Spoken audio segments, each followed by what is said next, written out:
I'm a huge music person, like huge. So, and I got to tour with Scott Stapp from Creed. Oh, wow. I helped him when he went solo.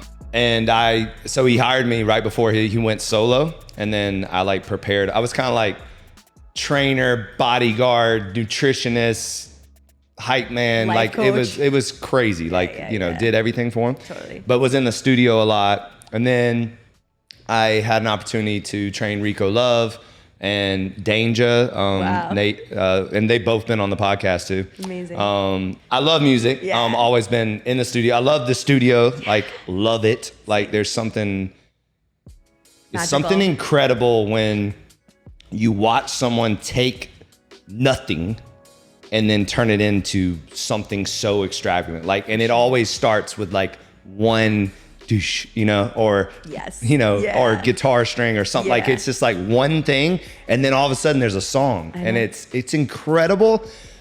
If anyone listening has never experienced it, I highly recommend it. Like, even if you're just observing, Totally. you don't even have to add value. Just watch and soak it up. So, anyways, that's me. I want to talk more about you, obviously. So, I want us to kind of like tell the audience like how we ended up sitting here. If it's okay, can I share some of the things you said in the email? Everything. All right, good. So I have a quick story for you though. Okay, yeah. Well, talk two to me. things I actually want to say to piggyback off of that for being in a studio. People who even aren't in music, it's like when you're paying a gym membership or you're getting an IV drip or you're going to get a facial, right? It's like things that you're doing for maintenance for yourself.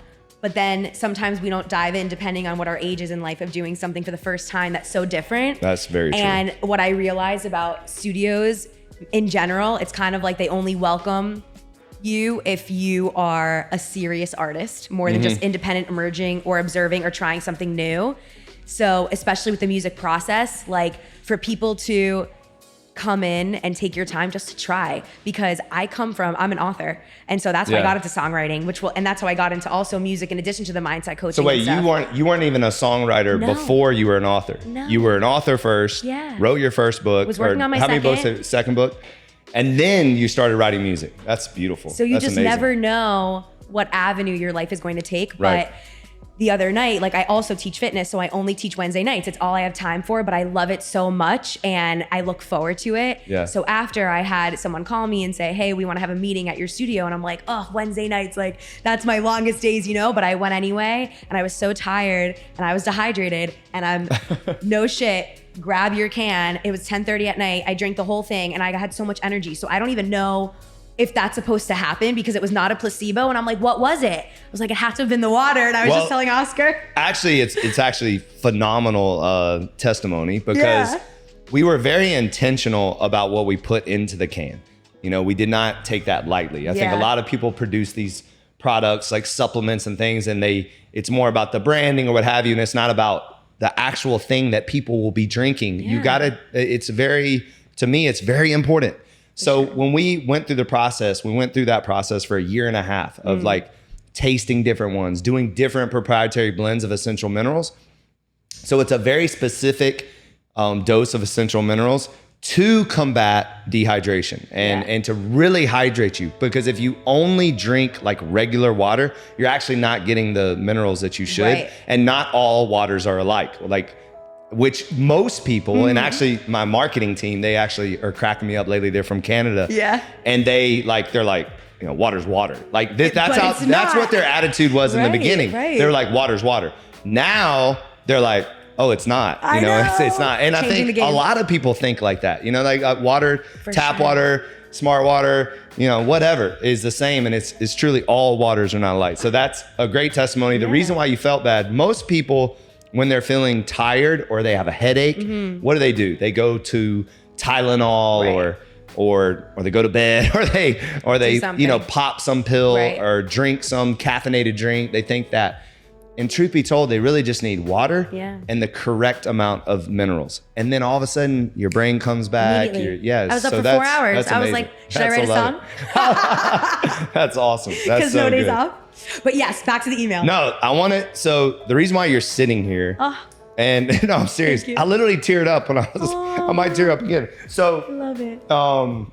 The reason why you're sitting here is because I think there's a great message here of intentionality. And I think that, to your point, you just said like Wednesday's your longest days, and then you have this thing. And I think a lot of us, even myself sometimes, you know, we start and we go, but we don't really think about these little things that make a big difference. Right. And when you take the time, because that's another thing too, writing emails is not like as fast as people think it is. Like, you have to think about what you're saying. You have to make sure you're spelled correctly. You have to, you know, you have to put some thought into it, and you have to give yourself a quiet space to do it in.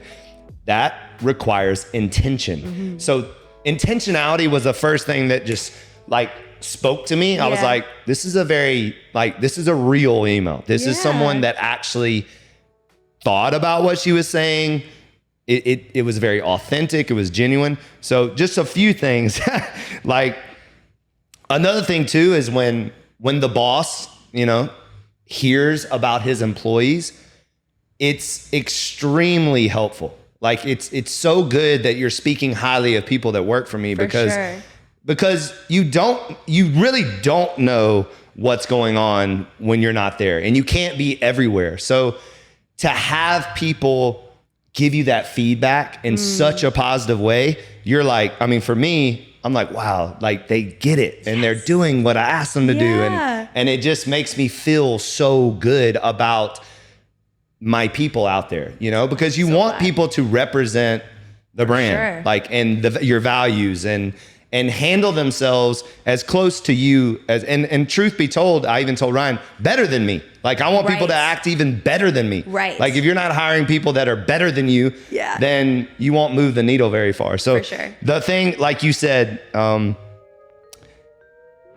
Ryan, you were like, his energy, your support, his enthusiasm, all of these things are things that I coach my staff. Now, Ryan, it's natural for him. That's just who he is. But it is something, and Oscar can tell you too, like, we talk about in our staff meetings, like, energy is contagious. Anything you do in life, you should be enthusiastic about. If you have breath in your lungs and you're alive, why are you not being excited about the things the opportunities in front of you? Right. So that stood out to me first. You said some more. I won't go into everything. But then this is when it was like, I was like, oh, she's my favorite person. So you go, everyone involved, from the artists, songwriters, producers, engineers, and management team members, thoroughly enjoyed this water. We were running out by the end of the day. NDO is our motto. So when I literally read that one sentence, very short sentence, but NDO is our motto, that's what I'm trying to accomplish. Like, in a nutshell, if you want to know like what I'm truly trying to accomplish with everything, from the gyms to the apparel to the beverages, is spreading what No Days Off is within and what it means to you, and then get everyone in the world, for sure, like, on believing it on the same wavelength. Like, that No Days Off is not what I tell you it is, it's what it means to you. And for me, it's No Days Off is a commitment to becoming your best self, you know? And another thing too, I did kind of watch some of your videos.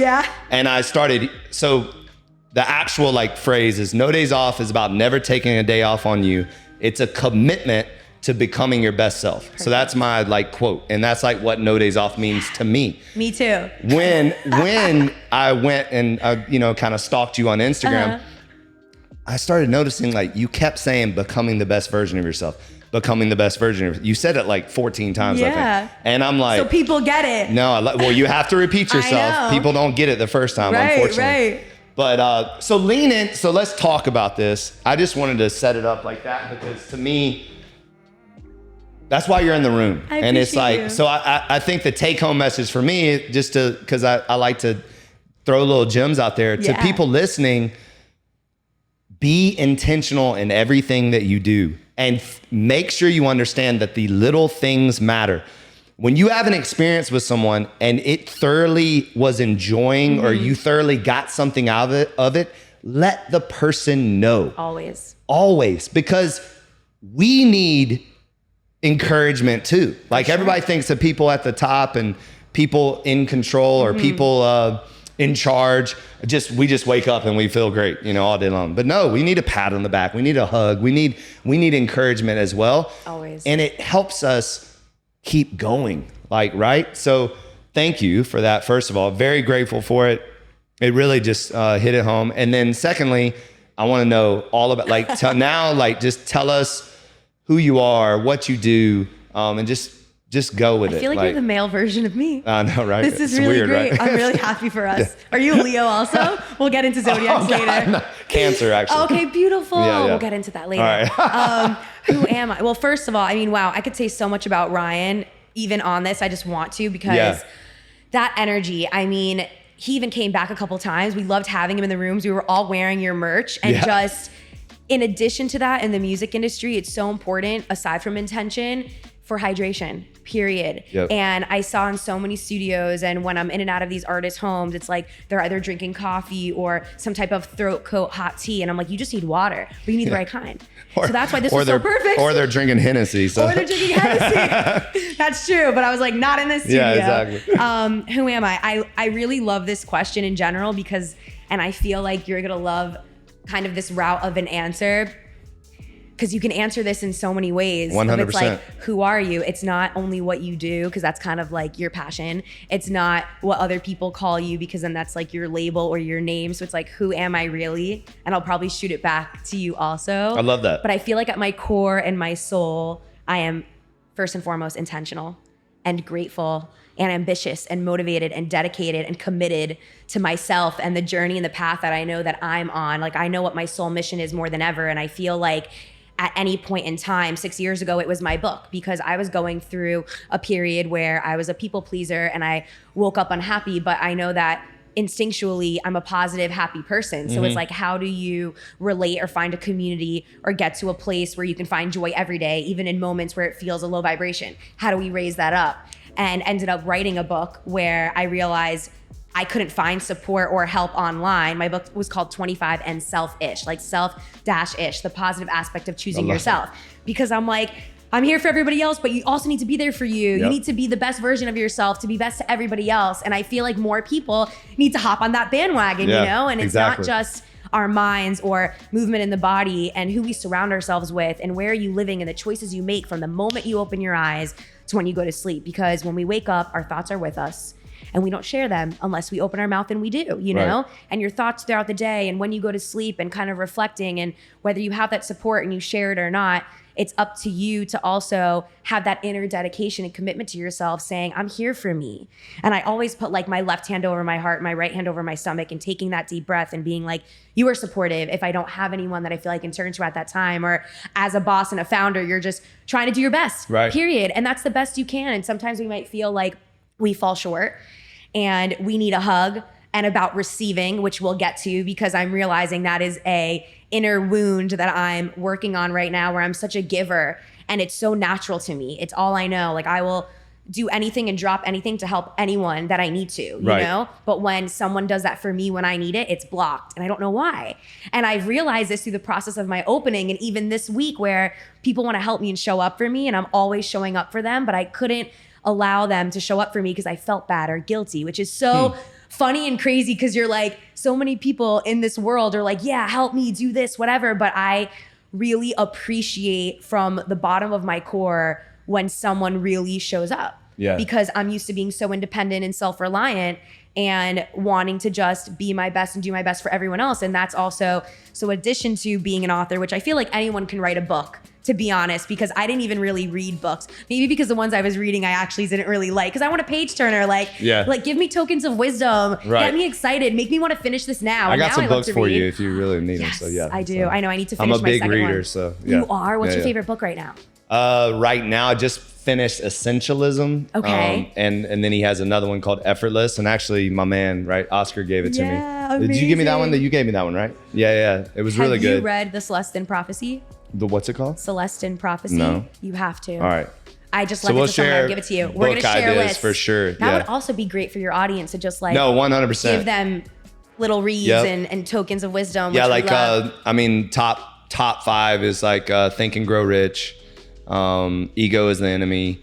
7 Habits of a Highly Successful Person. I'm trying to think. 17 indisputable laws of teamwork. I could go on and on. I love that. Yeah, like it's personal development and group. Yeah. So for me, like I really, really love trying to figure out how to manage people. And to your point, it first starts with you. Because if you're not managing from the top, and you're not pouring into yourself. So my whole, what I tell people all the time is I give them the airplane analogy with the oxygen mask. Yeah. That's what I always say and I always lead with, because you cannot pour from an empty cup.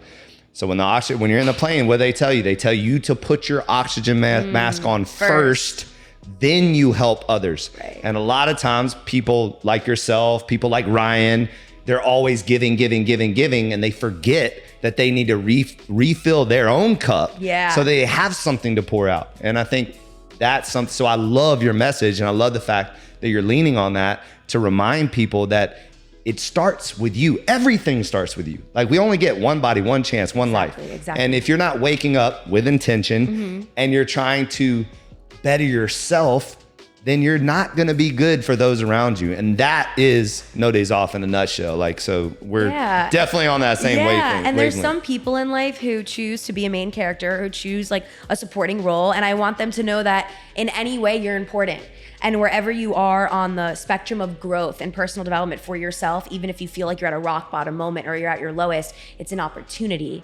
Like I don't believe in the word risk anymore. I only believe in the word chance, because you're taking a chance on yourself and an opportunity for something greater than you thought you were going to do. Okay. When before I used to think, like in my first book, I would be like, I'm risking this to do this. And I'm like, no, right now, the first time I had to cross the bridge of fear, quit my job, realize I wanted to work for myself. Like when I was turning 25, if I'm working harder for anyone else, I want to do it for me. And I want to invest in myself. And that first time was scary. Like you have fear traveling with you, but we wouldn't have courage or bravery if we didn't have fear. So we have to remember, you have to learn lessons in life, and it's going to take you to a new place where you actually belong. So many people are afraid of the unknown, but they have to jump in because that's probably where you're supposed to be. And that's 100%. Where all the messages and the alignment's going to come to you, and the opportunities and the people in your life and the energy. And we just have to open up that channel. And just like you said with music, when we're in the studio, which we'll get to that about the Mindful Music Lab, wherever you are in that space, you're channeling information down from source, the universe, God, whoever, especially connected to a feeling of your human root that means something to you. Mm-hmm. That's an experience you want to share that's relatable.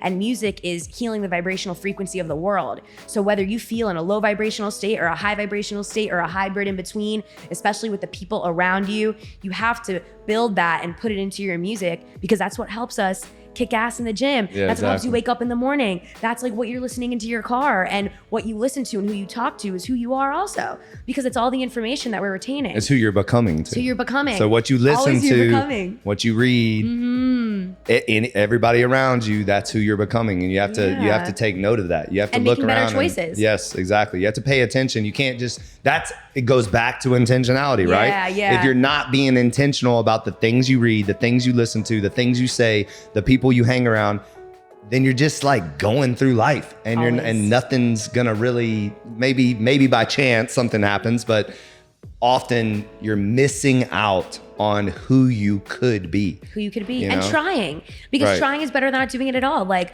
when it comes to fitness, I was a competitive dancer my whole life. Okay. And what style of dance? Everything, like tap, ballet, modern, lyrical, hip hop, urban funk.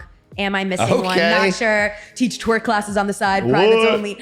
My wife will sign up. So. I love that. I have people hire me for like private parties or birthdays or bachelorette parties, and I'm like, let me teach you how to shake that ass. And that's hilarious. But back to the seriousness. But with fitness, my whole family like loves to work out, and I had the opportunity to teach dance at the time. Okay. And then Equinox, where I work now, and I've been there for 8 years, and I've only been able to teach once a week because I love it so much. And it's one of those things where I knew how to teach from a group fitness instructor perspective because I was a member for so long. Right. And I knew what it was like to go to other gyms and take classes and stuff, but it gives you the opportunity, like here, we have to remember and keep in mind that we don't have a lot of time in the day. And when you dedicate and you commit that 45 minutes, 1 hour plus to yourself, especially when you're teaching a class, you got to show up for them just as much as they're showing up for you, because they need 100%. You more, even on your lowest days. And I feel like even in my classes, I love it so much because it not only motivates me and it feels like a party and I fucking love it, but everyone chooses to have that moment to detach from their life and to choose to do better for themselves and to want to show up and commit. And it's not just their strength or what they look like. It's whatever they went through. I'm like, leave your energy on the floor. Take a deep breath. Now we begin. This is you and your power and your commitment. And where you're going is up to you. Not only in this room, not only in this body, not only in this mind. You sure you don't want to come work for me? I know. I can come stop by. I know, right? We'll do events together. We might have to do we'll figure it out. A dual class. We will. Boss it. moves. But I never had my own studio before. So now with Mindful Music Lab, how I got to this was basically I was kind of like introduced to the people in the industry 3 years ago. But I started out as a mindset coach because I teach mindfulness, mindset coaching, meditation, energy healing, Reiki. And I was bringing that into the studios because, as you can imagine, like the music industry energetically doesn't have the most positive reputation. Right. And we see all the documentaries with like Justin Bieber, Demi Lovato, Kid Cudi, Machine Gun Kelly, et cetera, where they're really suffering internally and they're trying to every day become better versions of themselves. And sometimes they're not trusting the people around them or their management team or the labels or any of that. And it's like, how do you find a home within yourself where it's also feeling informal, where you're like, just like you're a hype man, I'm the hype woman. Just like you're the big bro, I'm the big sis, you know? Yeah. So I come in there with this nurturing love, being like, hey, we're human first. I want to meet that version. I don't want to meet the one on stage. I don't want to meet the one in front of the mic. I want to meet who you are, who you grew up with, and your inner child. Let's have a conversation from there and work from it. That's and huge. Yeah, and like therapy wise, it's not, and I think therapy is amazing for everyone, and any form of it. Doesn't mean it needs to be in a doctor's office with closed doors, no windows, etc. I think that any form of self-help, whether it's listening to a podcast, whether it's reading a book, whether it's a one-on-one coaching session, whether it's working out, you know, finding out whatever that is. Because even how I was welcomed into your gym, also fantastic job with a handshake. Hi, do you need a tour? And I'm just like, I love it here. Yeah. Where is Manning? You know? So you're doing such a great job here, by the way. Like, want to give you all of your bouquet of flowers because everything here has been brilliant so far. Thank you. And I just know that in the studios, the mindfulness and the mental health aspect is not included. And that bothered me. And some women don't feel safe in certain studios and they feel like they're not welcomed, whether they're an independent emerging artist or they're big time, you know? Right. And sometimes people just bow down to you because of who you are and if you have 10 million followers and et cetera, but they don't feel always that comfortable in these rooms with no windows and working with producers, writers, engineers, et cetera, that they've never met before. So I'm like, how can we go into a space that feels like you're making music from home and that you feel safe to be yourself? Right. And your human side is being taken care of before your artistry. Because the way that we create, in my opinion, better music is from healing our root within, talking about it. We don't need to go talk about our traumas all the time. What's going on with your life now? Let's pull that solution. Let me give you the tools so that when I'm not here or you're not in this specific studio in time, you can carry them with you and then you can do better every single day with what you're doing. And that's how we make better music. I love it. Because it's more than just how I do my camps is we have a community meal. Oh, I should say what writing camps are. So in the studio, you put together different artists, producers, writers, engineers. Maybe they know each other, maybe they don't, but we come in, you take your shoes off because I want everybody to feel like they're home and I want you to connect and ground to the earth. Right. And then you meet each other and you have conversations and you learn who each other are. Then we have a community meal. I split them up in combo rooms. Then we have an intention, a meditation, and sound bowl healing. And everybody opens up about vulnerabilities because you can be in a room with a writer who's going through something different or the same thing as you. And now you can write a song about that. Right. And that's how we help the world because we're all here to relate and listen and be hyped up or to help us when we feel down. And I'm here to heal the mental health of the music industry. And that is my purpose and soul mission right now and beyond. And I also work with professional athletes because when we talk about after retirement, when you're 32 years old or maybe even 29 or 35, that's young in the span of 100 years, you know? And you have a routine and you're working out and you're where you're feeding and who you're with and who's your baby mama or your kids, and no one kind of teaches you. Or baby mamas. Make sure you got that trust and that 529 account for another time. But they weren't, guided properly onto how to dive into retirement, what to do next. When you're living your dream and you're young and you're after it your whole life, and then you turn 30 under or over, what do you do now? When that's all you knew. And then you don't know. And that might be the most money that you've ever made in your life. And then you're stuck. And then your ego gets dropped because the organization doesn't care about you anymore. It even goes further than that. Like even beyond the money, I think, like, cause I dealt with this. So I played college football. When you play sports in front of 100,000 people and everyone, you're the center of attention and everything, then that's taken away from you, whether it be injury or retirement or what have you. It is you go into a dark place 100%. because you're not getting that attention anymore. You're not getting the applause anymore. You're not allowed, also for men in violent sports, we're not allowed to release our anger really. That's true. Or really just the ability to knock someone's head off, because there's something about it that is exhilarating. Yeah. And when that's taken away from you, what do you do? Like, what do you do? And most of us choose drugs, choose, women, choose whatever, and it's the wrong path. So I applaud you for helping them and guide them into the right direction, Yeah. Have you ever been on the mic before? So this is kind of funny. In 2005, I was on the cover of Muscle and Fitness, Fitness RX for Women with Eddie Murphy's ex-wife. And the article talks about me recording a country album in Nashville, Tennessee.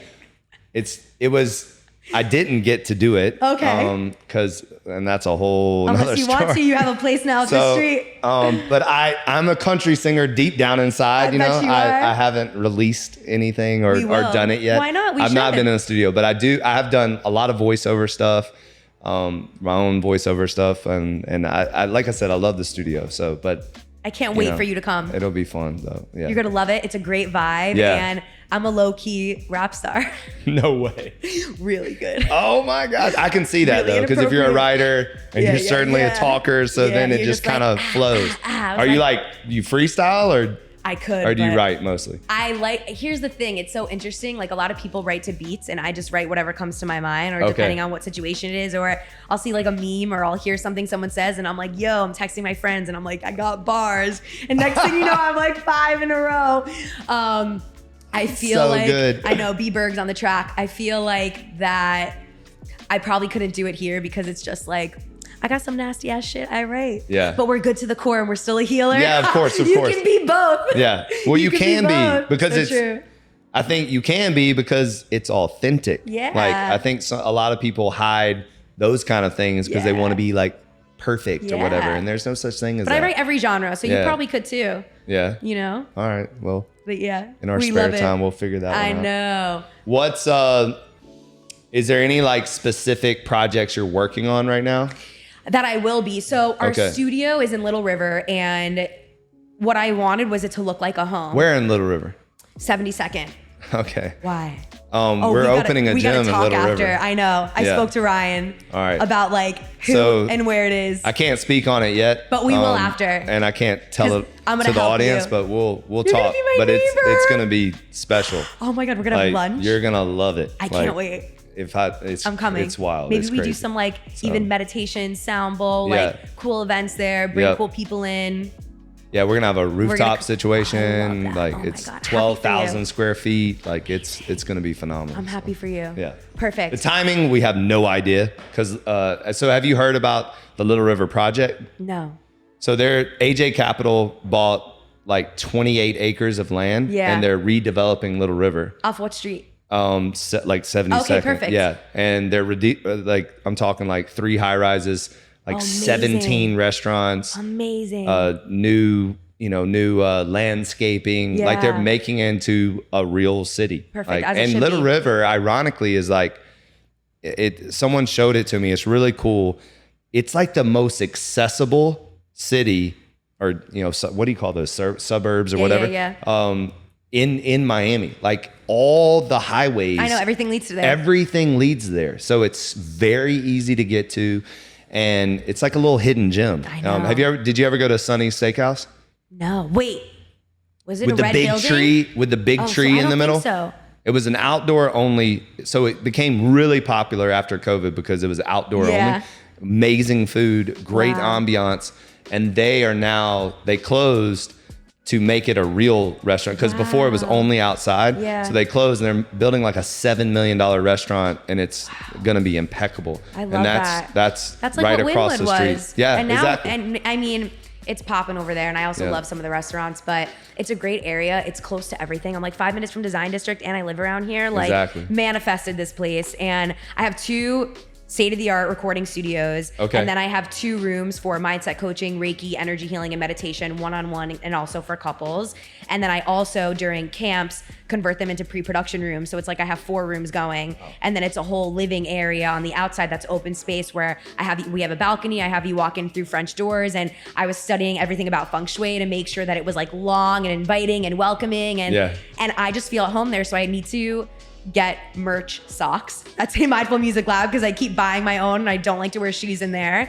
And everybody just feels so comfortable. What makes me so happy, because the music has been so extraordinary that everybody's made there, is I've had people come in who haven't had a healthy studio session in like 3 years. Wow. Or their love songs are really about their management team, or they're leaving their current studio situations with their A&Rs and managers just to come and just try to make music for fun and reinvent what their sound is and their creativity with us and with me, because they feel comfortable. And I just want everyone to have a place that feels like home with no judgment, where you can just be free and feel yourself and again be the best version, where no one's looking at you. They just want you to do your best. That's and amazing. just have fun. So when I have people You're like coming the female in, version of Rick Rubin. Yeah. I swear, right? Everybody's telling me that. Yeah. And that is the greatest compliment of life. Of ever. Thank you. Like, hello. I know, fellow Jew, part of the tribe. You know, someone comparing me to like Steve Jobs. I'd be like, love that. Yes. Or Phil Knight. It's true. It's true. You know? And I don't have any TVs in there. I'm not going to. I have books and I have people, and and I have sound bowls. You want to come in and meditate? You want to learn to use like a sound bowl the first time? You want to open and read a book? It's all about connection, because so many studios you walk in and you go into the room and you don't even know who's in there. And now I'm so grateful. And no one speaks and no one talks to you. Like nobody. No. Right. And it's like, unless you have a huge living room, and it's egos too. And I just want people to know, like, we're here for the collective to raise the vibration. We're here to be one and do things together and believe and move forward together, greater in numbers. Like, I don't even want to compete with other studios. I want to be the Miami mindfulness mecca of music here. And I want other studios to be like, mental health fucking matters. Because that's what bothered me. I'm like, why is nobody talking about mental health within the studio space where you're creating? Why is this not happening at music festivals specifically right now, at least in Miami? I actually threw a music festival called Raise the Dead with a great team 3 years ago, right on 17th over here. And we had a wellness dome. We had 12 hours of programming and music. And it turned into like a little DJ dome at the end. And it was beautiful. And then COVID hit. So we never did it again. But I also did music festivals for 2 years. You gotta bring it back. 10 years ago. Yeah. So I'm just like, how can we bring more mindfulness and safety and meditation and inspiration and just creatively being ourselves with love to being your best in general in everything that you do, but especially in music, because you don't even need to understand what the words are for them to mean something to you, that specific song. You just relate to it. You like it. You can't even say why, you know? And there's all different waves, or I'll put people in a room where one is heartbreak pop and he's with a house DJ and you're like, what? And then you're together. Or one girl sings opera, but she's with a rapper doing hip hop. Like, I want to That's cool. be the disruptor of just trying new things, because that's how we create from scratch. And that's when you do something new and you're excited about it. And when there's so much pressure, because there's so much pressure in this industry, and you get to come into a space where you're like, I never want to leave, that's what I want. You know, you want them to feel so comfortable that they want to stay into the studio forever. Not just because they have like a deadline with their album. It's because they actually want to be there. And with someone who's been out of music or going through something really traumatic, whether it's a loss in your family or a breakup or financial instability, shit happens. We are human. But reminding yourselves that someone cares about you. And I realize that with professional sport athletes, and then with people in the music industry, that sometimes they're like, no one fucking cares about me unless I'm making them money. And that broke my heart. So I'm like, why is nobody doing anything about this? And when I realized it, I was like, fuck it, I volunteer. I'm gonna be that person, because there's nothing I want more in this world to help heal people, period, end of story. Everything else to me is secondary, you know? And I love what I do. And it's funny because I meditate every day. I have my morning routine. Even on days where I don't have time, I take that moment, I sage and even cleanse my space. I have my hot water with lemon and coffee there now, you know? I didn't work out for 2 weeks, and that was so hard for me because I really didn't have time, except of course I'm like moving furniture, bringing things upstairs, but it's the mindfulness and the mentality of like getting in there, moving your body, bringing your strength back. That movement is so important, and the breath is so important. Like, even my classes, I'm like, you're not out of breath, you just need more oxygen. Take a deep breath in, have more no days off water, you know? Just reminding people that your body is alive and that you are important and someone cares about you and someone's showing up for you. Because on our lowest day, when we feel alone, we forget that we have a whole support system, or we're complaining. And it's not even about complaining, it's about, how can I react and respond differently? How can I choose my mindsets or thoughts differently? Like, Even when I'm in my own feelings or I'm saying I'm so tired today, I hate even saying that and I beat myself up and I know I'm so hard on myself because I feel like it's complaining, but then I'm invalidating my emotions, you know, because I also feel that people have it worse than me right now. But then you have to remind yourself you're human, you're allowed to be tired, you're doing the best you can. You did enough today. If you need a break, the universe will make things happen tomorrow or in a different moment. And we always think like we need to start a new day tomorrow or start off with a different foot. But in reality, it's the moment. You just need to take a second. You need to walk outside. You need to take a breath, look up. Like the moon is my glorious, beautiful God. And last night, I love her so much. The moon, I don't know what it is. Maybe because I'm a Scorpio moon sign, I don't know. But I feel so connected. When I see the moon, I pull off on the side of the road just to like stare at her. Yeah. I swear. So last night I had time and I was like, she's right here, right in front of my balcony. And I just bathed in her light. And I felt like so supercharged because we have nature around us. Like there's more than just us in this world. And there's so many different ways where we can gain energy and inspiration from. And we forget that nature is a huge element and a part of that. And that was important for my studio. Like there's windows everywhere and you see the trees, you see the clouds. Like in one of the studios at night, there's like trees projecting on the wall. And I didn't even notice that was there because I haven't had the most time to live in this space, you know, because you're going as That's a boss so true. and managing your team. Like it's like, look what you've built here. I was exactly what you just said. I was in the corner of the gym the other day and I just kind of like stopped and just looked around and I was like, this is pretty badass. And it's amazing. It's mine, but it's like, I've been going that I didn't even stop and just look and appreciate it from a different eye, from a different point of view, not from the business owner, not from paying bills, not from, I'm guilty of always seeing what's wrong and focusing on what's wrong. Same. And then have to correct it instead of appreciating what's right. So I had one of those moments the other day. Yeah. But it's not, I don't believe anything's even right or wrong or bad with that mentality because here's the thing. When I was building my studio, I said to my lead engineer and studio manager, what is going to make you the most successful in this space? That is the business model I'm gonna follow. I asked all my friends in the industry who are artists, who are label managers, who are the writers and producers, they are in the room. What will make you most successful here? What makes you feel at home? What do you feel is missing in other studios that I can bring alive?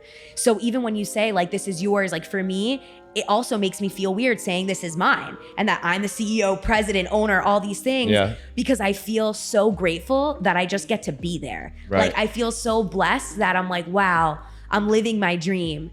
Now what? Now we just need to keep going and raise awareness. And so I have to remind myself of those things. Yeah. You know, like the whole gratefulness and appreciating where you are while you pursue where you're going is big. That I have to remind myself constantly because you're always thinking the next thing. What's the next thing? Like what's the next facility? What's the next product? And what's you have next, to as a business owner. You have to, but you also need to remind yourself of what you've done, where you are, while you plan on where you're trying to go. So that's like huge. You have such a beautiful home that people come here on their spare time, even at their lowest moments. Yes.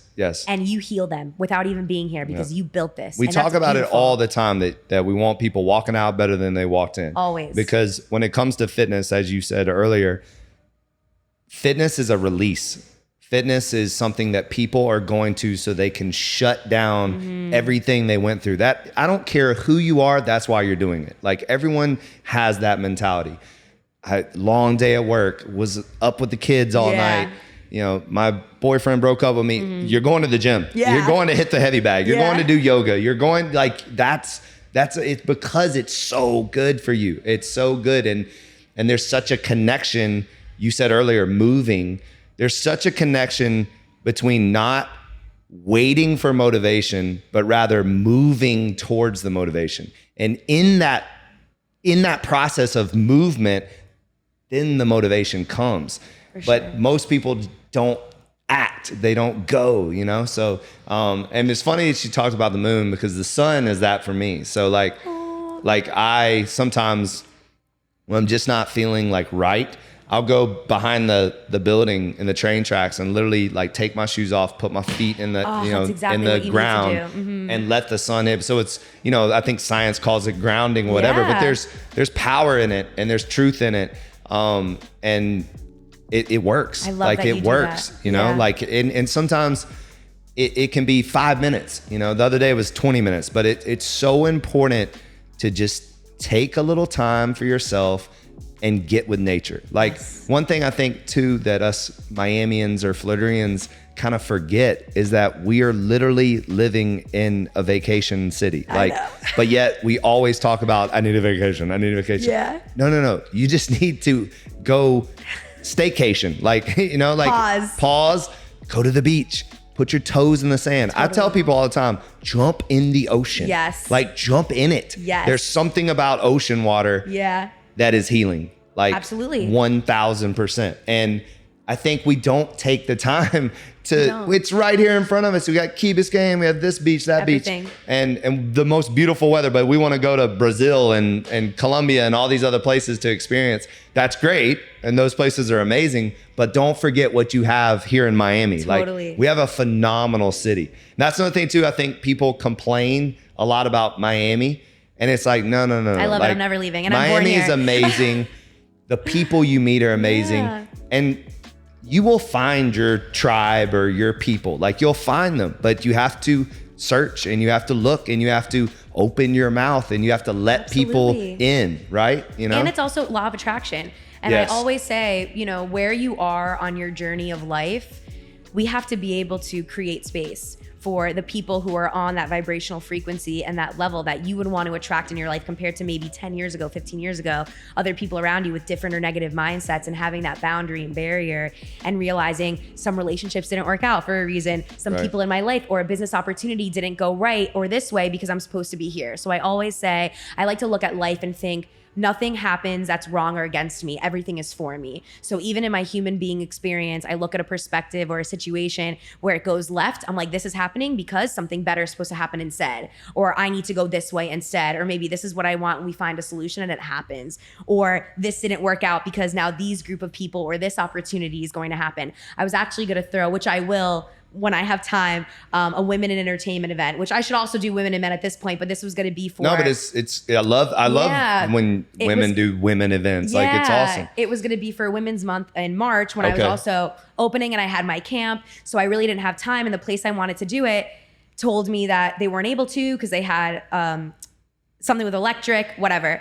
And so I looked at it and I could have been upset. And I was like, you know what? The universe is making this happen because I need rest and I'm not going to have time. And I would want to do it the right way, not rushed. And what I am going to do is host about 6 to 7 groups of women where they invite 20 people who are inspirational or influential to themselves, their spiritual, personal, professional path, not just someone who's like your blood sister. It's someone who you're like, that person was there for me and made a difference. And I believe in what they're doing and they support me and believe in me as well. And I want to be able to create a bigger conscious community here in Miami and the world eventually. But if you invite 6 groups times 20, 120 women plus my network, now you have about 200 women who get to meet each other's communities. Because I'm like, how can I bring so many people together? I don't want to just do it in my space. Go back to that though. You can come. No, but what stood out to me is, you know, y'all are funny. Like, you know, women are difficult, like amongst each other. Like there's perspective. You know what I mean? Mm-hmm. Like, so how do you handle all that in one room? You know what I mean? Like, cause For me, I'm not around difficult women because of my frequency. And I'm how I walk into any room, whether I'm in front of you or I'm at home or I'm in a business meeting, whatever it is, I am the same person. Like I am not one or the other. And I feel that subconsciously, I command the same in return, my energy. So if someone wants to come in, even if they're in a toxic situation or toxic negative to other people, they never show up that way to me. I'm grateful that their energy is like they show up as their true self and they feel safe. You know, when there's people where you're like, oh, I can have a day off and I'm at the beach and I'm minding my own business, and then someone comes up to you, you meet them in the first 5 minutes, they tell you their whole life story. That's what happens to me. Right. So I'm like, great. If I can have a conversation, I call myself a one conversation wonder. That's why I became a mindset coach, because I was helping so many people already with conversations. They wanted to work with me even after my book and doing motivational speaking. My podcast is coming because I didn't have time, but now we're making time. Nice. That's what I realized. And I think that I wouldn't say that women are difficult. I think that they need to understand themselves because then they come and I don't mean women are difficult. Course, I'm not saying that. But they come off as misunderstood. I've experienced, you know, when you run businesses and you see all the like the catty, the talking behind each other's backs, trauma that's not healed. You know, and I think sometimes women are tough on each other. Like it's like they don't, and people in general. We don't even have to say women. No, but I love this conversation because. But I just think people, I sometimes like, could we all give each other a break? Like we are all going through shit. Yeah. Every single person on this earth has their own stuff that they have to deal with. But yet we want to like judge people and then be judged and stuff. And it's like, could we just take a deep breath and realize that maybe that person responded in that way because of what they are going through, not what you did. They're projecting what they're going through and what happens. And I'm guilty of it. Like I'm not preaching. I'm saying that this is what we're all going through because I do the same thing. We all do the same thing. If someone's rude to you, you immediately think like it's about you. And it's never, and 99% of the time, it's never about you. Right. It's really only about them. Right. But if we could just give them a moment to maybe get through whatever they're going through, then, and again, you deal with people that sometimes they're just off and that's it. They're in their own world. And I was going to ask you that. So because you have such a strong like intuition and spirit and you just know, do you have those difficult moments where like you have to just say no to someone? You know, like if someone's just not, like their frequency is so different than yours that you just are like, no. Do you draw, like, is there boundaries? Because you're a giver, like, and you're opening your space up and you want to heal the world, but you also have to protect yourself. So where's your balance with that? I feel that I'm a good, thank God, intentional, conscious communicator. And so if there's people in my life that I feel like I need to distance myself from, I'm also the first person to tell you why. Okay. And I think that people are owed that as well. But I think that boundaries for me, I think it's something that I'm still learning, just like patience. I don't think I would hope one day I can master patience and boundaries, but I definitely try my best. My wife always tells me I need to work on my patience. So it's kind of, taking a deep breath. I think everyone, patience is a tough one. And imagining that in certain moments, remembering that everything's working for you. Like my motto is live life as if the odds are in your favor. And that way I'm able to look at life where, again, if something doesn't work out or there's a person in my life that needs to be cycled out in some way, even in personal relationships, like I will tell whoever I'm with at that time or whatever it is, exactly how I'm feeling or the place in my life or what I have space for. Because I even feel like I don't have a lot of time and you choose what you make time for. And I'm sure you know that better than anyone else, you know? And for me, I just know if I welcome someone or an opportunity in my life, I let them know in advance, like, this is what I have. This is what I have time for. This is all I'm able to give in that moment. Yeah. And I think that even like professionally in business, I think that there's so many people going back to even men and women who have these challenges, because I don't even like to use the word hard or issues. I'm trying to completely change my vocabulary. Well, and I love that because words matter. They do. I try to tell people all the time that I'm around that like the things you say matter. Like you cannot, if you have certain words that you use constantly that are negative, it's gonna affect you.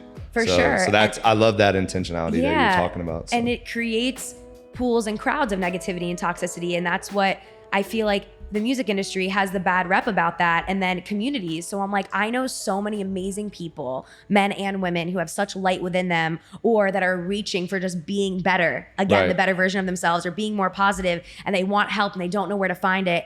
And I feel if I can't be there for everyone, can I have them be there for each other? And so that's why I want to create that community. And that's why the Women in Entertainment event would be all of your groups are amazing. And that's how we bring more of the sun and the light into each industry, especially the entertainment industry, by everyone that I know that's full of positivity and light, meeting themselves. And now you're all friends and you can do things together and you can collaborate, and like that's fucking community. Yeah. And that's what I want, I feel like Club Space does such a great job. They do 420 yoga, which is free on Saturdays, and I led a guided meditation afterwards, over 200 people.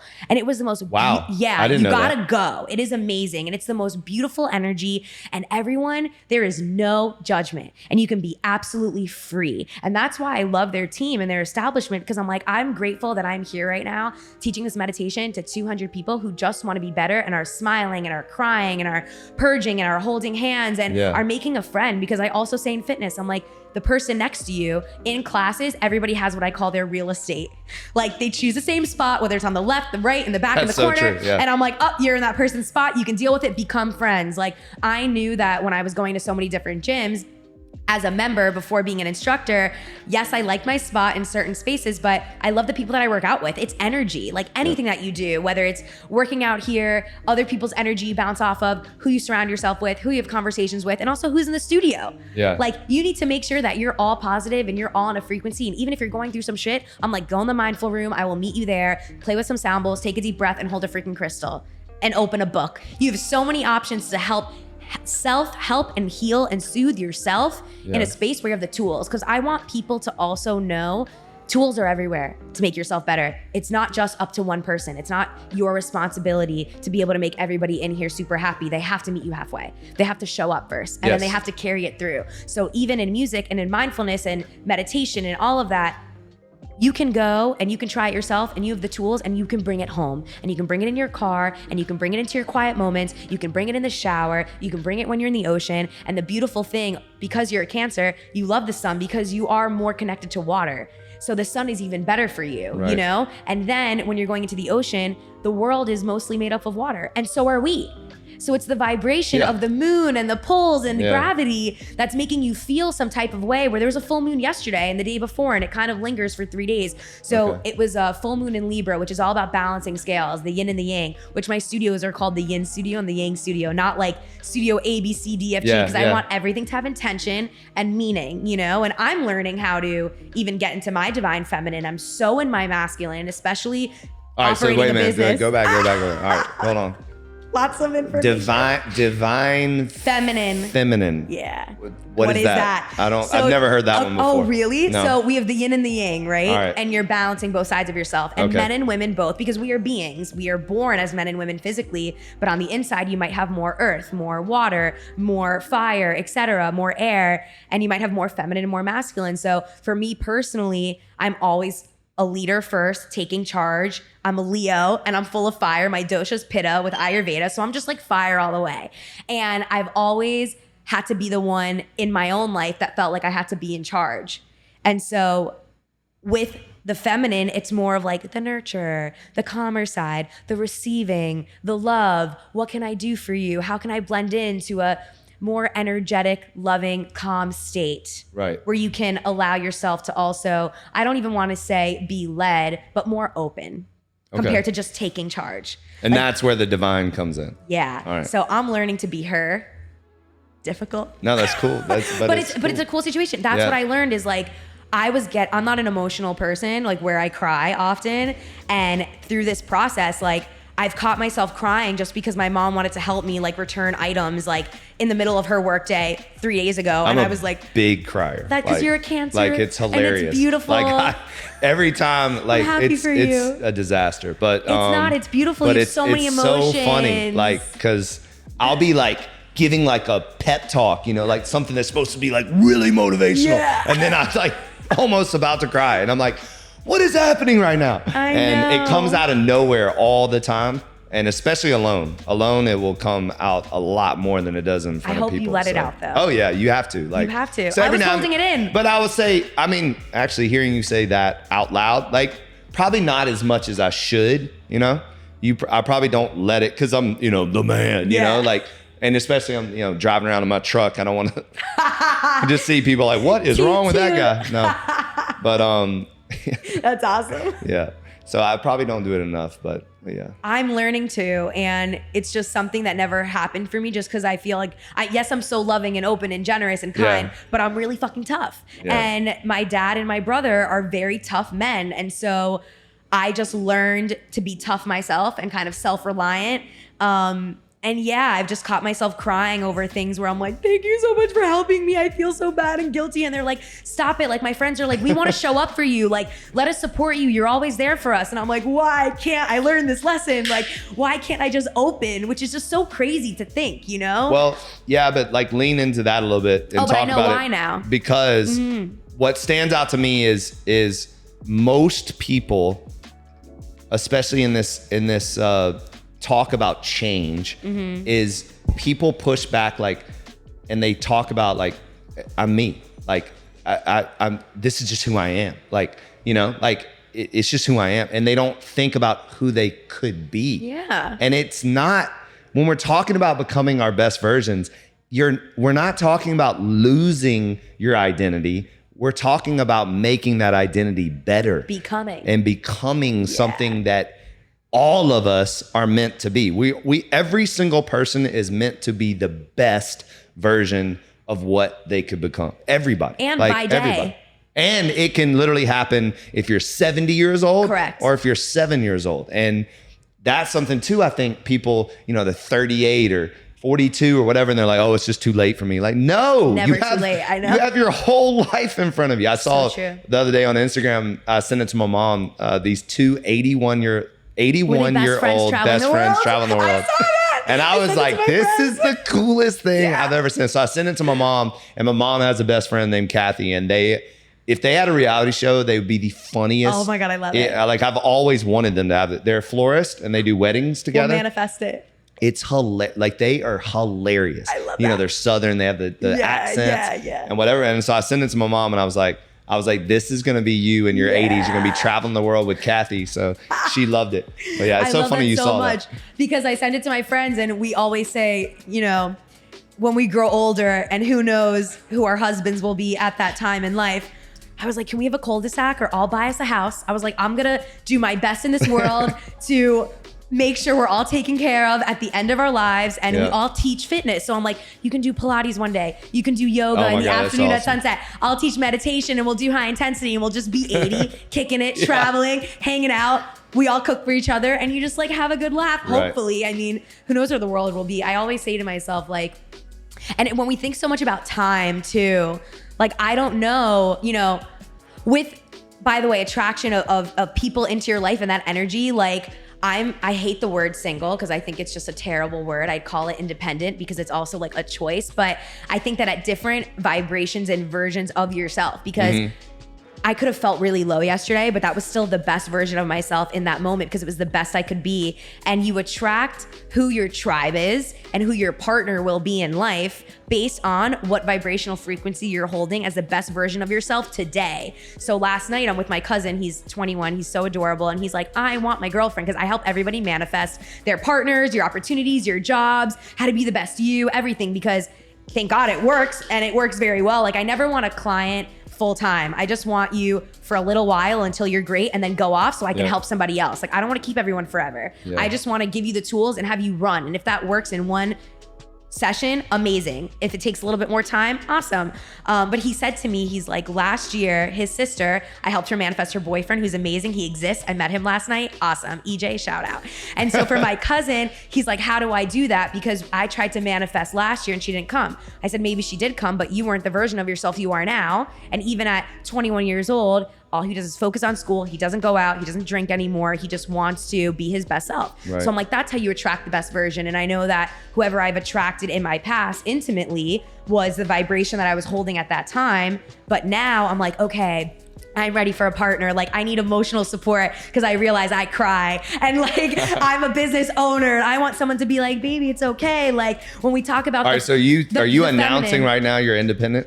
I am independent, but not with the total announcement. My announcement is the divine feminine. I have to finish. All right. Sorry, I cut you off. My bad. But the feminine part is that, like, I thought that I would need someone just like me, like tough, masculine, go-getter. No. That's a disaster. Hard. Yeah. And so now that I'm going into my divine feminine, I'm like, wow, I actually need someone who's like calm, who's probably in their divine feminine. Like, teach me how to be, because I know I'm an alpha woman, but like, I want an alpha male. And let him be him and do his thing. Like, that's still okay. I think that women in business get a really bad rep where they feel like, oh, she has too much on her plate, or like, she's too this, or she has too much masculine energy. Like, I don't know, whatever it is. Like, this is what I'm also hearing from my other friends who are business owners, and they're also independent, right? And I just say to them, I was like, you know what? Everything comes at divine timing. I don't even have time for someone right now, but I know that right person's gonna come because I believe in God and the universe and law of attraction and healing, that everything's gonna come to you based on your self-worth and what you deserve and what you have space for and what you're going to create. But it shows me that, like, I also need to have and learn lessons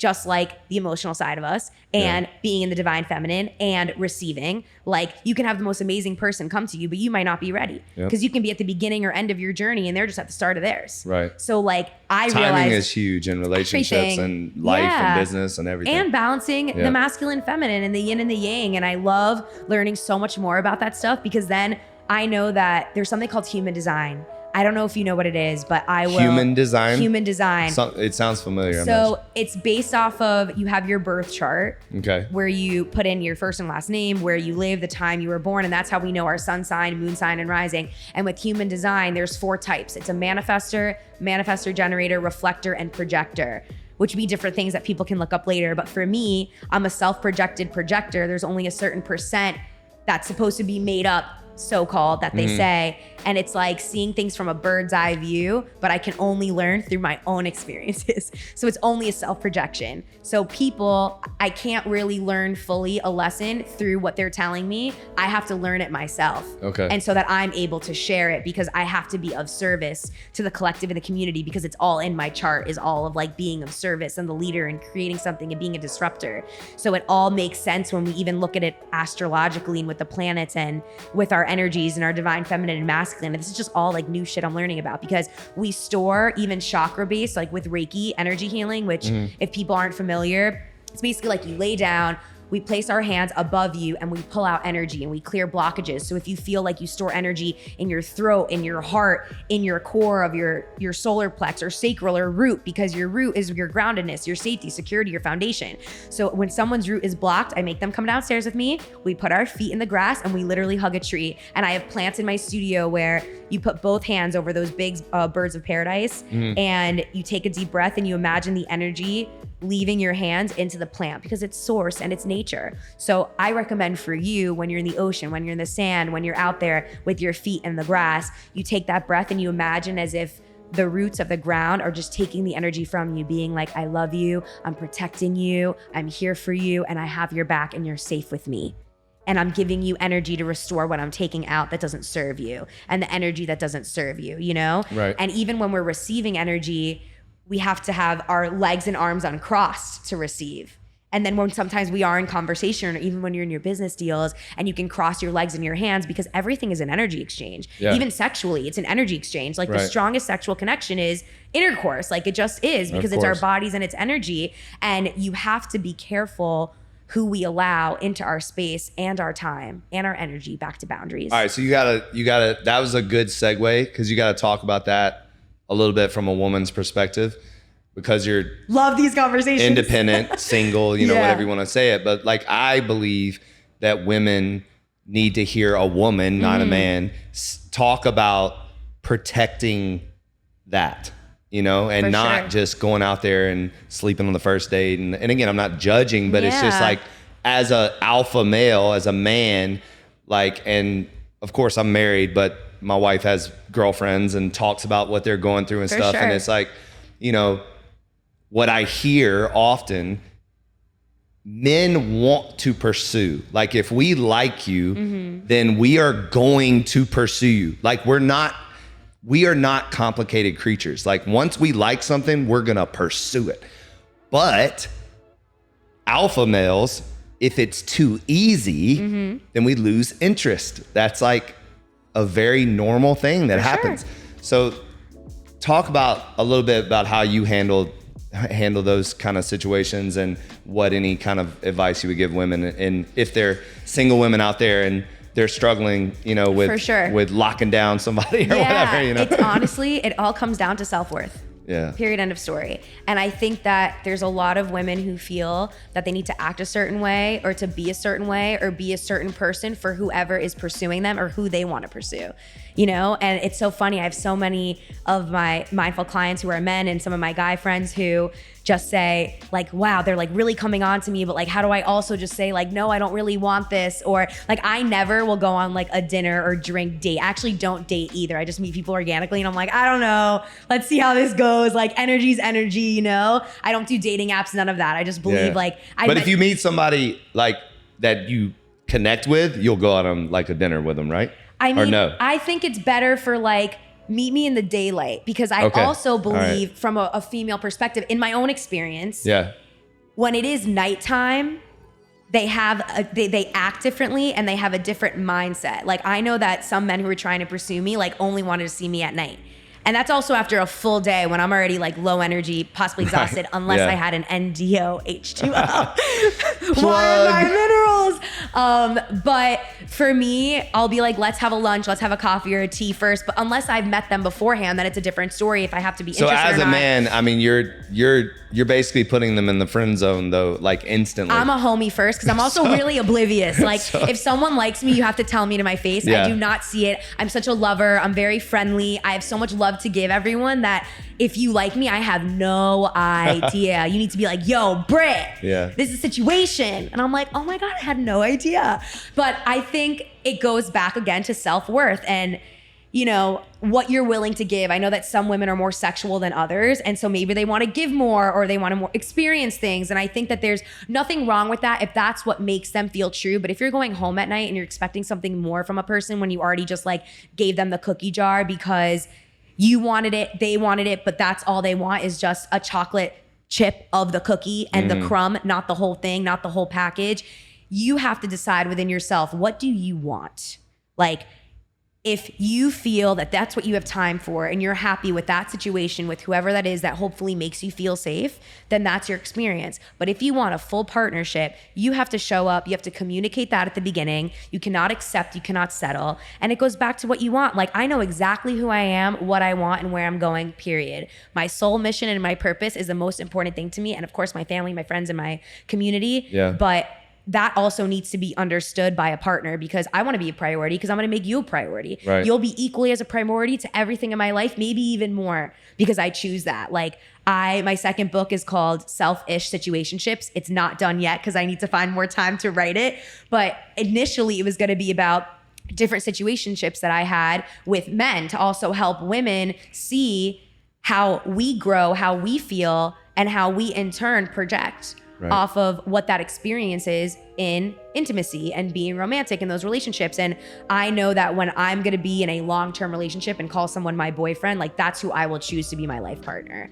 And everyone who came before that in my life is very aware with that. And I don't have anyone even romantically that I have any bad blood with because there was always a communication and understanding from my end in my court of what I wanted at the time, what I had space for, and how long it would have carried on for, you know what I mean? Yeah. But I just think that women need to know that they are important and they are beautiful and that they need to show up as their best self. And that when they are ready to allow a man to come that they are deserving of, that's who they let in because we have tests. So you can have the same person, the same type of guy that's not good for you, that's toxic in different men, and you're going through the same go around because you haven't healed that root and you're settling and you're allowing yourself to hide and go low into that vibration and you're accepting in return the energy that they're giving to you, which is less than.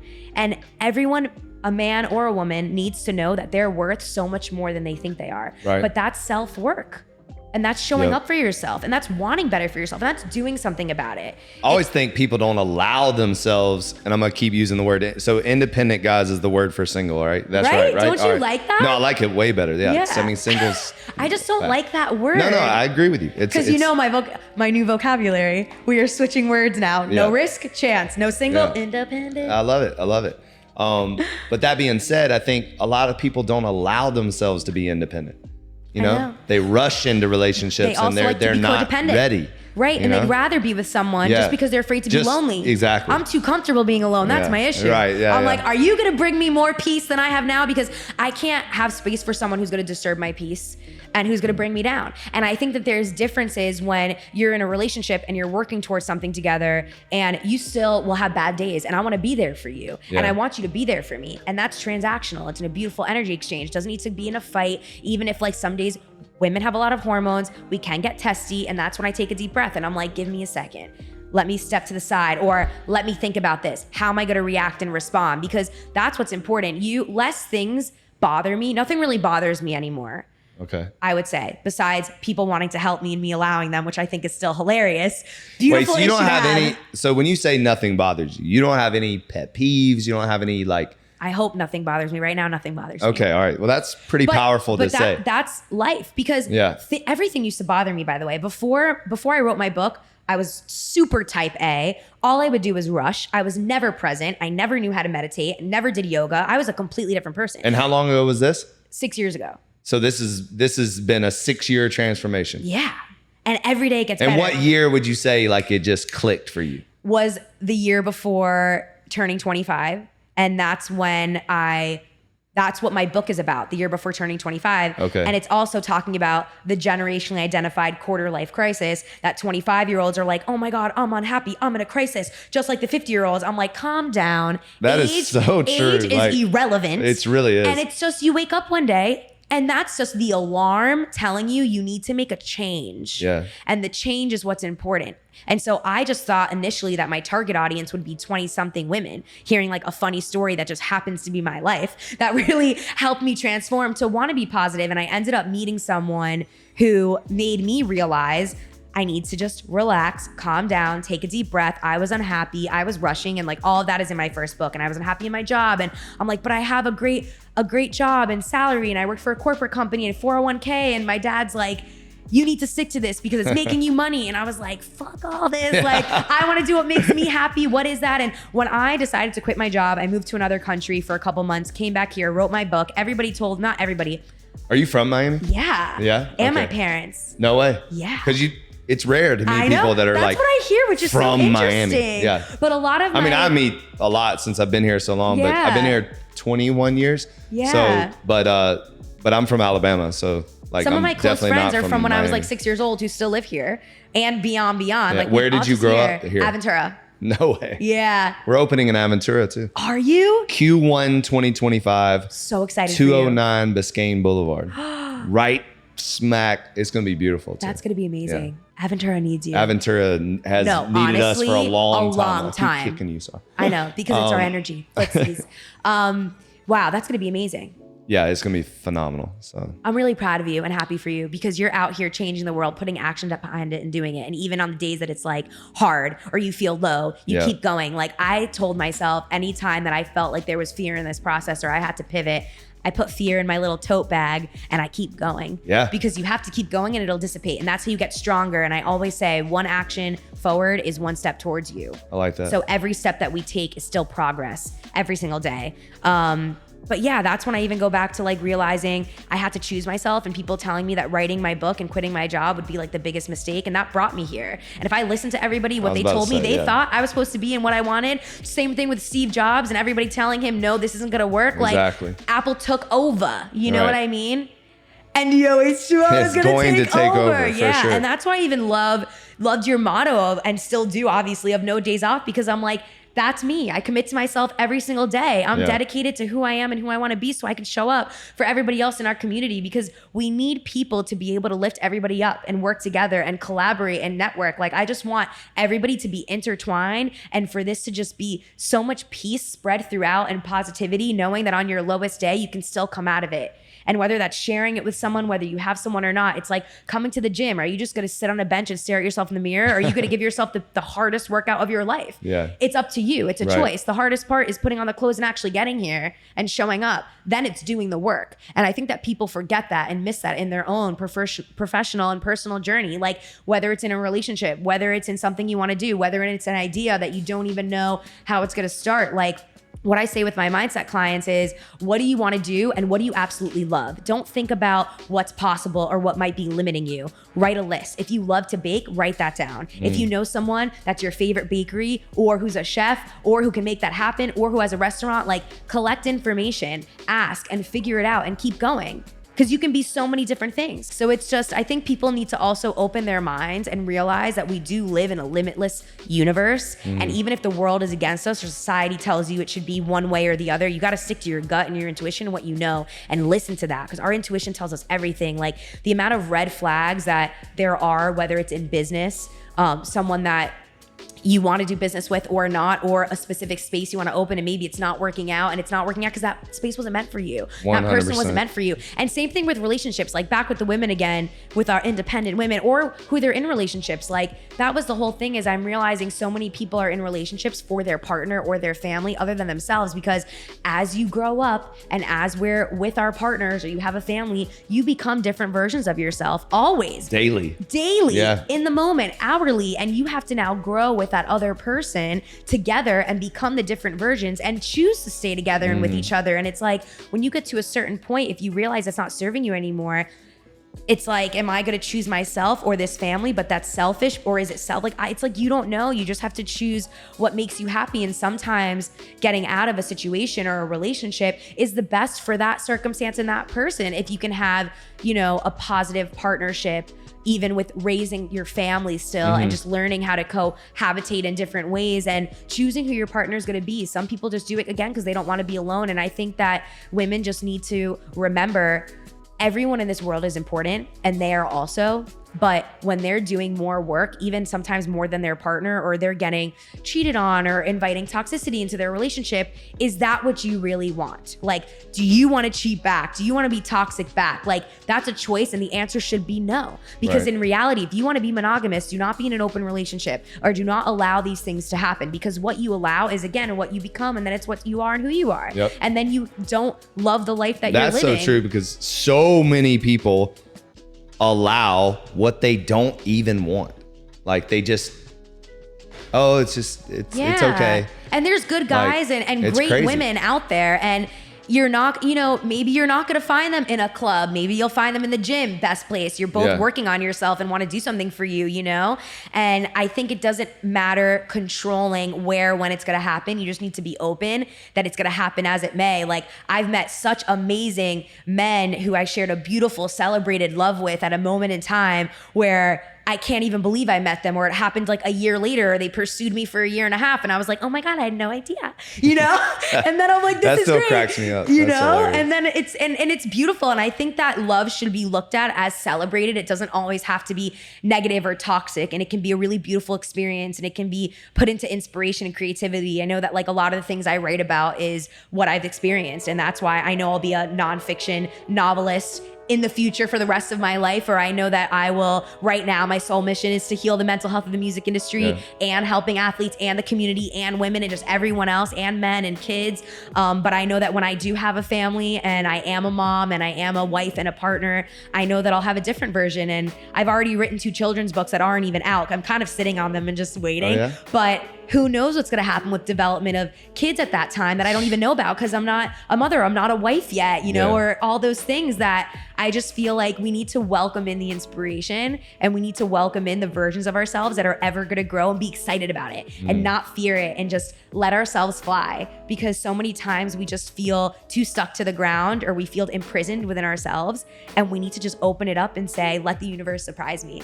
Like, what would happen today? I wrote this list of everything that I love. Who do I know that can get me there? Don't be afraid to ask, because I used to be afraid to ask. I had like, it wasn't an ego or a pride with it. I just was always used to doing everything on my own and figuring out by myself. But there's so much I didn't know. I had to leap again, just like receiving, asking people for advice and for help. And how can I be a better leader, business owner, manager? Like, how can I help bring my team up in different ways that I don't already know? Because we have so much more to learn. And I definitely do not know everything. And I am far from perfect, but I want to be as close to greatness as possible, because that's what I want to strive on. That's where I want to lead to, and the road that I want to drive on, you know?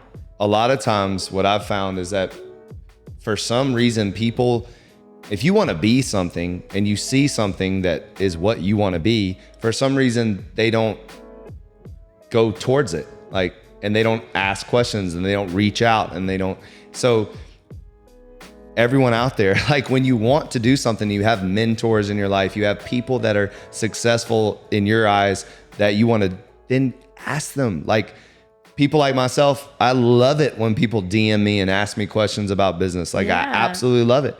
And I give them advice, you know, like, so, you don't have fear of rejection Don't either. have fear of rejection. Or judgment. Exactly. Yeah. Because you got to keep going. Like, I know people told me, you've never written a book before. Why do you think yours is going to be successful? You don't even know what you're doing. And I was like, doesn't even matter. Exactly. And then, and who feeling, are you? Yeah, exactly. You might have an idea that the world needs. And the truth is, you could have written that book and it could have just absolutely flopped. And it still would have been a good thing that you did for yourself. You know what's crazy? My first book, I didn't even have anybody read it besides the editor. Like, not my mom, not my friends, nothing, until it came out, because I was so afraid, because I got so much negative feedback from other people before it even came out. Really? Just being like, who are you? And I realized it was a projection from them, but I had to learn that. Yeah. I wasn't in the mental space yet. I didn't even know much about manifestation yet. Now I teach it. So that was awesome. It is all a part of your journey. Anyone who says, no, you can't do this, rejections, it's protection, it's re-guidance, it's fuel to use for your fire, saying, I'm still fucking gonna do it. Exactly. And I'm gonna keep going. And for my second book, that's the only reason why I knew that I'm a songwriter, because my friend, who's a great producer, Chaz Jackson, opened my book and was like, wow, you should write this into lyrics. Like, did you know that you're basically like a low-key Taylor Swift? I was like, am I Taylor Swift? Oh my God, this is amazing. But I would have never known that I can put passages from my second book if I didn't share it. Yeah. I wouldn't be here. Right. I wouldn't have been like, you know what? If the world ended in a year, how would I want to finish it? It wasn't to travel. It wasn't to find a husband. I was like, I want to heal the mental health of the industry. I want to do music. I'm opening up my own space. I want other people to realize this is what everybody needs to do in the world for music, period. Let's care about everybody's humanness before their artistry, period. Because I worked with professional athletes over 5 years ago doing mindset coaching. That's how I also got into it after my book. So I just want everybody to know, like, if you have a dream or you have an idea, just try it. Yep. Doesn't hurt to ever try. Exactly. Failing isn't like real. It just means you're trying something and it's going to work out for you or not, or you pivot. Failing is learning. Yeah. Like, the more we fail, the more we learn. People are so afraid to fail. Yeah. You can't. You just got to keep going. It's And so fun. everyone fails, guys. Yeah. Your favorite celebrity, your favorite athlete has fallen on their face. Like, everyone. There's not a person out there that hasn't failed at something. So, and then comes opportunity. Exactly. Rock bottom comes opportunity and perspective. And we're all here as humans to grow and learn lessons, period. And so we need to be open to that. We need to allow it to flow. The people who come into our lives or out or make you feel sick to your stomach or not good, those situations and those people are not meant to be in your life. And they're not meant to be in your life right now. So going back way from the beginning to the boundaries, it's just saying, this person doesn't serve me, or this situation or this idea. Let's table it. We can always go back to it, or you just release it, because you're always going to have something better come in. Yeah. And we have to remember that mindset. And my brother was never into the positive way of thinking for a while. So it was funny how we were a little bit opposite. Now he is heavy on the train and he's doing so well. And I'm so proud of him. And I told him one day, 1% better every day, because I read that somewhere. Yeah. And when I was having my tough moments where having real no days off, opening up this studio, barely sleeping, trying to show up for everyone and everything. And I was juggling like 6 jobs in the past 10 years at the same time, just because everyone's not a millionaire. I'm still not. Like, will be one day. Yeah. But it's just, I was always in it doing something that I loved because I loved it. And I wanted to try it and I wanted to help people. And then I would also do things for free. And I just wanted to find out what was good for me and still make a living, of course. But when I was having a really hard day and I just felt so defeated and I had to keep going and swallow my tears and not let them out, and my brother texted me and he's like, I hope you're having a great day. I just want to remind you, 1% better every day. And I was like crying because I'm like, I needed to hear that. And the fact that it came from him, where he like older or younger brother? Older brother. He's 3 years, 4 months older. It was just his birthday, April 5th. Happy birthday, Justin. And he's also amazing, meaty muscles. Yeah. We all love the full force of energy. And that just reminds me, like, I don't think there's anyone in this world that can't be healed or can't be helped. And it just takes a little bit of time. Like, my dad was the same. I know that, like, the reason why it's hard for me to receive when I now go into that route, like, if I realize there's a blockage, I like to find out why. It's like my favorite thing. So that's why I don't think anything is wrong with anyone. I'm like, we have an opportunity. Let's dive in. And through his traumas that he's been healing, that he's never even shared with anyone or my mom, I gave him the opportunity and the space to be able to share and say, I'm sorry that happened to you. I'm sorry that that's what you felt in your childhood, and that I love you, and giving him a heart-to-heart hug that he's never really done with anyone, because my mom's very affectionate. My dad isn't. So now I force it upon him, and he's like, hey kid, I love you. I'm proud of you. I'm your #1 fan. And now I like cry when I hear that, because that's what maybe I needed to hear from him. I was used to not hearing it. because it didn't matter to me if anybody was proud. I was still going to do it anyway. Right. And now he's becoming the best version of himself and more loving and responsible. And he grew up with nothing. Like, he worked his ass off since he was 6 years old. So he taught me how to manage money at 6 years old. And I was helping him during my spring breaks, making $10 an hour with his business, because I just was always a hustler and want to make money, because he still works 7 days to this day, a week, because that's just how he is. Yeah. And if I was able to have him believe in more positivity and bringing that in and in the universe and 1% better every day with him, I'm like, there is no one in this world who's a stone brick, where I used to ask him for help and he's definitely there to help me. But sometimes his trauma would be like, not today. And I was like, hermit, no, I can't ask anybody for help. Like, let me go back into my shell and then not ask anyone for anything and not allow it either. And so that's what I realized for me, my inner child experience.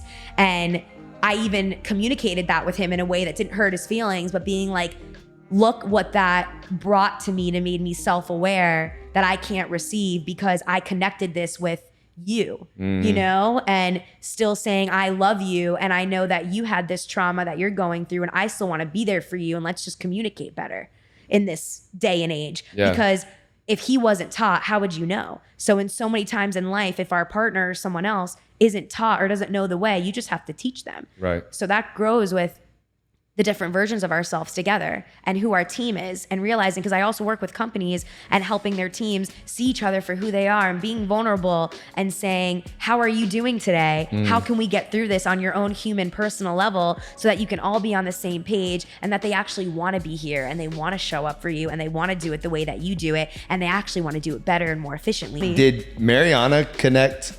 Yes. Yeah, so we got to give a shout out to Mariana, because she's amazing. Mariana. She's amazing. Mariana's my publicist and says the best things about you guys. And I was like, I am on board on their mission. Like, but she connected all this. Yeah. So I just thought of that. Exactly. So beautiful. She was excited that we were doing this. So beautiful. Yeah. Grateful for her also. No, she's amazing. Full circle moments, man. Definitely. So. I was telling Oscar, I write on myself all the time. Oh, yeah? I've done this for years.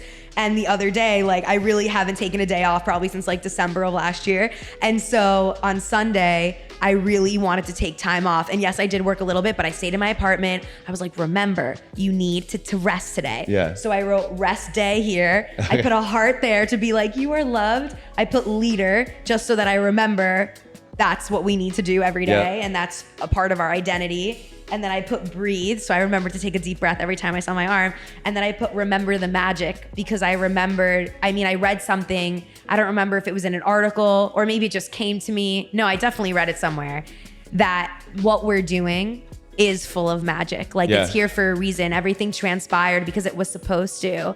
And to remember that in our initiative for our goals and whatever our dreams are and what we're acting on, to remember to allow space for magic to happen, so that things again can happen better than you expected, or new situations or experiences or people will come into your life where you're like, wow, that actually made a huge difference, or that made me smile today, or that made my day. And I feel like more people need to do that. Like, on the streets, I'll always smile at someone or help them or whatever it is that you need to do with a stranger. Yeah. Just because you don't know what they're going through. Even if you're at a restaurant and the server's just being like a total ass to you and they're like, they're an asshole. I'm like, you don't know what they're going through. Right. So I'm always trying to look at like the positive aspect of a situation, because projection is huge. And if some people don't know how to handle it or control it, you still have to move with grace, give yourself grace and other people. That's why going back to trying not to let certain things bother me, or if I'm late to something, I'm like, at least I'm getting there safely, because I used to be so impatient in traffic and in a car, and knowing like to give myself enough time. I always like to be early or you're late situation, you know, and I'm super... In Miami, it's tough too. Yeah, it's definitely tough. I know the other day when I was going to class during Ultra, and I left my studio, I gave myself an hour to get there.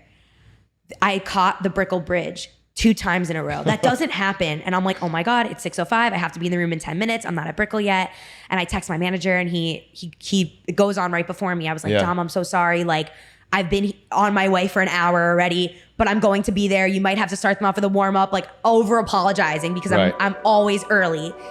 I got in that room with my mic on at 6:29 and it started at 6:30. And I was like, guys, so sorry. We got this. Like, you need 2 dumbbells and a mat. I'm coming for you. Let's go. Warm up, boom, and a squat. Like, say your whole introduction. And then it just happened. And it's like, nobody knew exactly what I was going through. And in the end, I was like, guys, I always end with a meditation after I scream at you with happiness and greatness for high intensity. I was like, I had a really hard day today, but you really helped me out. And like, thank you for showing up for me and giving me grace, especially to be your leader and your motivator today, because we're all going through stuff. So I'm always like, leave the energy out on the floor.